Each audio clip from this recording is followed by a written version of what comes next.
Halo, saya Dr. Nahla. Lagi-lagi saya akan ngomongin tentang COVID-19 atau yang mungkin lebih dikenal sebagai virus corona.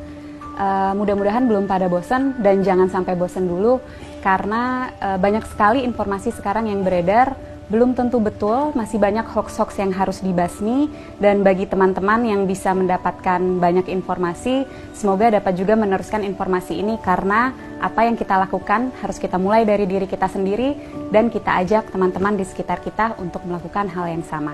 Yang mau kita bahas dan mau saya tekankan sekali lagi adalah bahwa virus corona ini atau yang dinamakan virus SARS-CoV-2 ini adalah virus yang sangat baru. Apa dampak dari fakta bahwa ini adalah virus yang baru? Yang pertama, berarti kita belum tahu pasti sifat dari virus ini. Yang kedua, kita belum tahu pasti efek dan berapa lama efek yang akan disebabkan oleh virus ini. Yang ketiga, belum ada obat yang betul-betul efektif untuk melawan virus ini. Yang keempat, belum ada vaksin yang bisa mencegah seseorang untuk tidak terinfeksi virus ini. Jadi itu yang teman-teman harus selalu ingat. Informasi ini bukan untuk membuat teman-teman panik, tapi untuk membuat teman-teman lebih waspada bahwa memang apa yang sedang kita hadapi ini betul-betul nyata. Dan bersama-sama kita bisa mencegah penularan virus ini lebih luas. Secara umum ketika virus masuk ke dalam tubuh kita, gejala yang ditimbulkan itu mirip-mirip. Demam, sakit kepala, lemah, letih, lesu, pegel-pegel, seperti itu. Bagaimana dengan virus yang masuk spesifik langsung ke infeksi saluran pernafasan? Ada pilek, hidung meler, hidung tersumbat, nyeri tenggorokan, batuk, sesak nafas, nyeri dada. Gimana dengan virus SARS-CoV-2 atau virus corona? Gejalanya sangat bervariasi. Jadi gejala-gejala yang tadi saya sebutkan itu bisa ada pada orang yang terinfeksi virus ini. Dan juga jumlah gejala yang timbul itu juga bervariasi. Apa sih yang menyebabkan gejala ini sangat bervariasi? Daya tahan tubuh masing-masing orang. Jadi kalau kita nih yang sebagai anak muda, sehat, nggak ada penyakit, daya tahan tubuhnya baik, kemungkinan gejala yang kita alami ketika kita terinfeksi virus ini sangat ringan atau bahkan sama sekali tidak ada gejalanya. Sekali lagi saya tekankan, orang dengan daya tahan tubuh yang baik itu bisa tidak ada gejalanya walaupun virusnya sudah ada di dalam tubuh kita.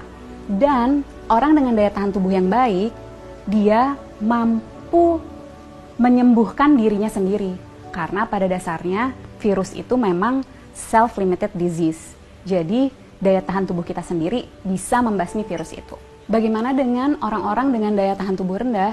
Tentunya akan dapat mengalami gejala yang lebih berat, bisa sampai sesak nafas, bahkan bisa sampai menyebabkan kematian. Siapa saja sih orang-orang yang kita tahu daya tahan tubuhnya rendah? Yang pertama, orang tua yang usianya di atas 60 tahun. Yang kedua, orang-orang dengan penyakit penyerta. Penyakit penyerta itu apa? Jadi penyakit yang biasanya lagi-lagi ada di orang tua, seperti kencing manis, darah tinggi, sakit jantung, sakit ginjal, sakit paru, sakit liver, kanker, dan lain-lain. Nah, orang-orang inilah yang akan sangat menderita ketika dia terinfeksi oleh virus SARS-CoV-2 atau virus corona ini. Untuk kita yang daya tahan tubuhnya baik, ketika kita terinfeksi virus ini, kita bisa hanya dengan meningkatkan daya tahan tubuh kita, terus kita bisa melawan virus ini. Tapi bagaimana dengan orang-orang dengan daya tahan tubuh rendah? Itu yang harus kita pikirkan. Itu yang harus kita cegah supaya mereka tidak tertular virus ini. Jadi, apa yang bisa kita lakukan untuk membantu mereka-mereka yang daya tahan tubuhnya rendah? Dengan cara jaga jarak, hindari keramaian, dan di rumah aja. Kenapa? Karena virus ini yang paling kita takutkan dan sudah kita tahu dari virus ini adalah penyebarannya yang sangat amat cepat dan lebih mudah dan lebih cepat di tempat-tempat keramaian. Tapi lagi-lagi jangan panik. Bukan berarti kalau teman-teman yang masih muda dan sehat ini merasa, oh saya ada gejala-gejala COVID-19 nih, ada demam-demam yang sumeng-sumeng, demam rendah, nyeri tenggorokan, sedikit pilek, sedikit batuk, terus harus langsung ke rumah sakit. Bukan itu maksud saya. Bukan berarti Kalau teman-teman ada gejala itu, harus segera ke rumah sakit. Apa yang harus kita lakukan? Ketika mengalami gejala itu, lagi-lagi di rumah aja, tingkatin daya tahan tubuh dari rumah. Dengan cara apa? Istirahat yang cukup, tidur malam yang cukup, 7-9 jam, makan makanan bergizi, minum air yang banyak, kalau bisa lakukan olahraga atau aktivitas ringan di rumah. Kenapa untuk kita yang muda dan sehat ketika mengalami gejala-gejala penyakit COVID-19 lebih baik di rumah aja dan nggak perlu ke rumah sakit? Karena kita mau memastikan bahwa rumah sakit itu tetap tersedia untuk mereka yang betul-betul membutuhkan. Orang tua, orang dengan daya tahan tubuh yang rendah, dan orang-orang muda yang mengalami gejala berat seperti sesak nafas. Mereka itulah yang harus segera ke rumah sakit. Jadi kita pastikan rumah sakit memang untuk mereka yang membutuhkan. Kalau kita bisa di rumah aja. Bagaimana dengan kita yang tidak ada gejala? Sebaiknya tetap jaga jarak, hindari keramaian, dan di rumah aja. Kenapa? Karena seperti yang tadi sudah sempat saya jelaskan, orang dengan daya tahan tubuh baik bisa jadi tidak menimbulkan gejala apapun. Jadi kalau dari luar dia terlihat sehat, belum tentu tidak ada virus itu di dalam tubuhnya. Dan orang-orang tanpa gejala ini tetap bisa menularkan ke orang lain. Melalui apa? Misalnya, kita lagi ngobrol-ngobrol sambil makan, dia tersedak, batuk, virusnya banyak di situ. Atau lagi di mobil bareng, AC-nya kenceng banget, kedinginan, dia bersin, virusnya ada di situ. Penting untuk kita jaga jarak 1 meter untuk memastikan droplet yang keluar melalui batuk ataupun bersin tidak terkena pada kita. Penting sekali untuk kita untuk selalu cuci tangan dengan cara yang benar dan sering-sering untuk memastikan jika secara tidak sengaja kita menyentuh droplet itu, kita bisa membersihkannya.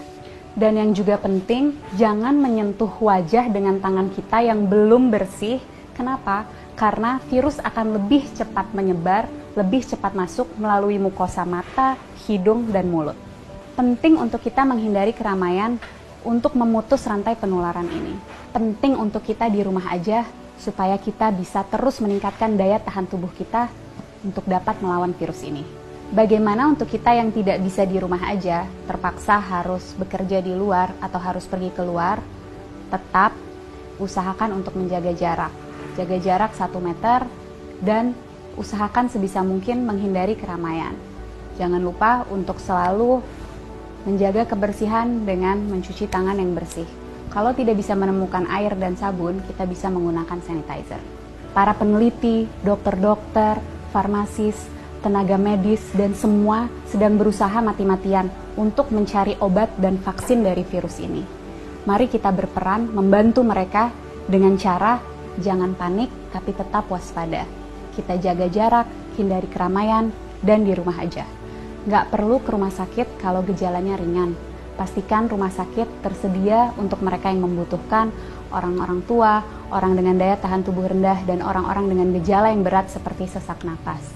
Yuk teman-teman, kita bareng-bareng lawan virus SARS-CoV-2 ini. Dan untuk teman-teman medis, tetap semangat.